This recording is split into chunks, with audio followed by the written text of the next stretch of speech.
The Lord be with you. Come, let us make all things right. The Lord be with you. And with your spirit. A reading from the Holy Gospel according to Matthew. Glory to you, Lord. Filled with awe and great joy, the women came quickly away from the tomb and ran to tell the disciples. And there, coming to meet them, was Jesus. "Greetings," he said. And the women came up to him, and falling down before him, clasped his feet. Then Jesus said to them, "Do not be afraid. Go and tell my brothers that they must leave for Galilee. They will see me there." While they were on their way, some of the guards went off into the city to tell the chief priest all that had happened. This held a meeting with the elders, and after some discussion, handed a considerable sum of money to the soldiers with these instructions: "This is what you must say. His disciples came during the night and stole him away while we were asleep. And should the governor come to hear of this, we undertake to put things right with him ourselves and to see that you do not get into trouble."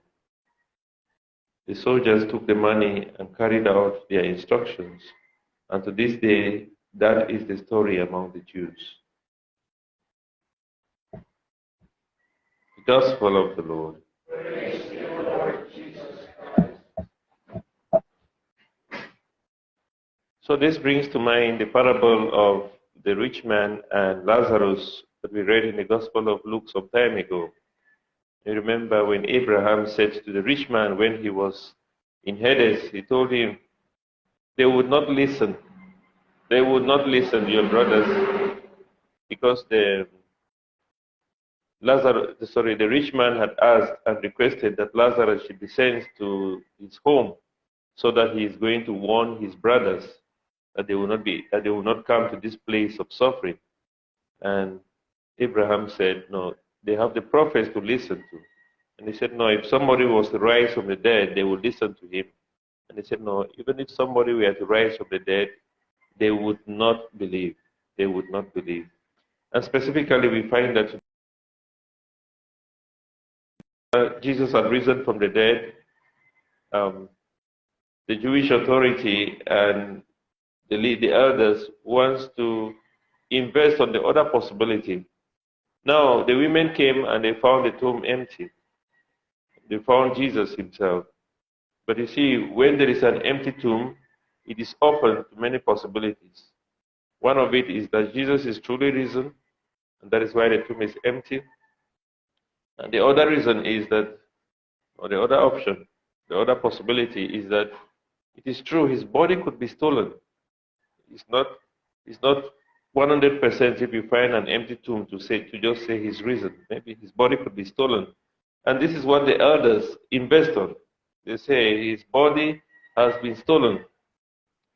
Now, and the story that, when you begin to lie, then the lie also contradicts you. It contradicts what you're saying. They tell the guards, while we were asleep, if you are a guard, you should not sleep. That is one thing. If you are guarding a place, you should not go to sleep. That should be a reason to be sacked from a job because you are a guard and you are sleeping. And secondly, to say that somebody came and took it, how can you be sleeping and then you see somebody take a body?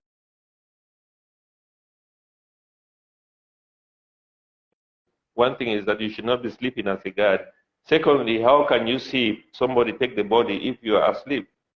If you are truly asleep, then you will not see somebody take a body. So this is a true contradiction. But you see, and our faith, like I said yesterday, relies on the resurrection of Christ. If his body was stolen, it's that Jesus did not rise from the dead. Our faith is useless. Our preaching is useless. There is nothing that can hold water in anything that we do. But there are actually three proofs that show that Jesus was risen from the dead, and therefore we should believe, and our faith should be strengthened because we hold on to what is true. The first thing is that the tomb was empty, and Jesus had promised that he's going to rise from the dead. So the tomb was empty, therefore Jesus is risen from the dead, therefore the tomb is empty. Secondly, the women were the first witnesses of the resurrection.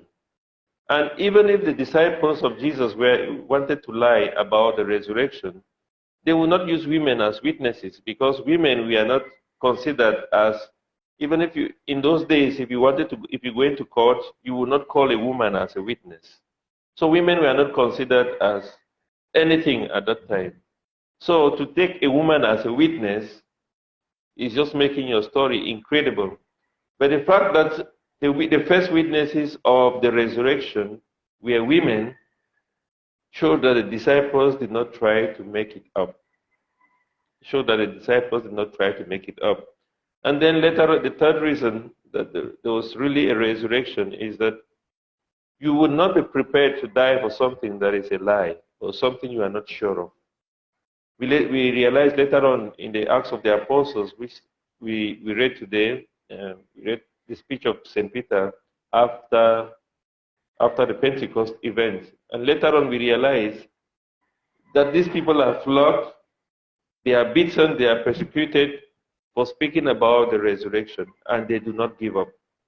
Now, if this was just a story, if this was just a lie, nobody would be prepared to die for a lie. People are always prepared to die for what is true, what is credible, and somebody will be prepared to die for something that is really, really valuable. And if the disciples of Jesus, most of them died, only John's, amongst the apostles of Jesus, only John died naturally. The rest were persecuted and they died still proclaiming this resurrection. So it shows it's something that they witnessed to, something that was very valuable to them. So my dear brothers and sisters, this is really good news. This is news that brings us great joy and great faith to know that there was truly a resurrection. And that is why we rejoice, because our faith has triumphed. By the resurrection of Jesus, as he triumphed over death, our faith has also triumphed over tyranny. It has triumphed over persecution. It has triumphed over hatred, over unforgiveness. And that is why Jesus died and rose from the dead, because he conquered. When he died and rose from the dead, he conquered death, which was the final end, according to the Jewish authority who were persecuting Jesus. They thought if we kill him, then it's finished. But he conquered death to show that he has conquered everything of the enemy. Love has triumphed over hatred. Forgiveness has triumphed over unforgiveness. And life has triumphed over death.